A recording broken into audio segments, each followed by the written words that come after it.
देखा जा रहा है कि यहाँ पर भी भरपूर जोश जज्बे के साथ आज का दिन मनाया जा रहा है। पसरोल की बात करें तो यहाँ पर भी कुछ मुख्तलिफ दिखाई नहीं देता, जोश खरोश वैसा ही दीपनी दिखाई दे रहा है। जमील अब्बास मौजूद हैं, मजीद अहवाल इनसे जानते हैं। जी आगाह कीजिएगा जमील। जी बिल्कुल, पाकिस्तान की तरह आज पसरूर में भी 28 मई योम तकबीर मनाया जा रहा है।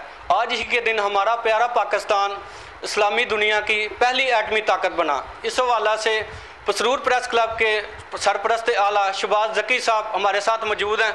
हम इनसे बात करते हैं कि इस हवाला से ये क्या कहते हैं। बिस्मिल्लाहिर्रहमानिर्रहीम।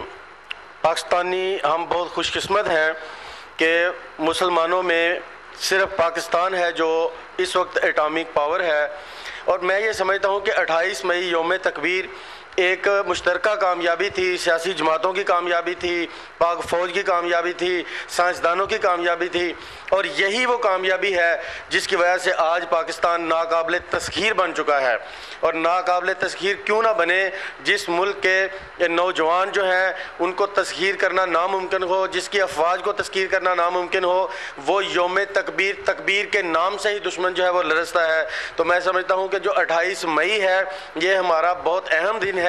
यही वो दिन था जिस वक्त उस वक्त के वज़ीर आज़म नवाज शरीफ ने चागी में हिंदुस्तान के एटमी धमाकों के जवाब में पाकिस्तान के एटमी धमाके करके दुनिया को बता दिया कि पाकिस्तान नाकाबिल तस्खीर हो चुका है, पाकिस्तान की तरफ कोई मैली आंख से नहीं देख सकता। हम समझते हैं कि पाकिस्तान को अब आगे बढ़ना चाहिए और 28 मई के जज्बे के साथ बाकी मामलों में भी कामयाबी हासिल करनी चाहिए। जी बहुत शुक्रिया।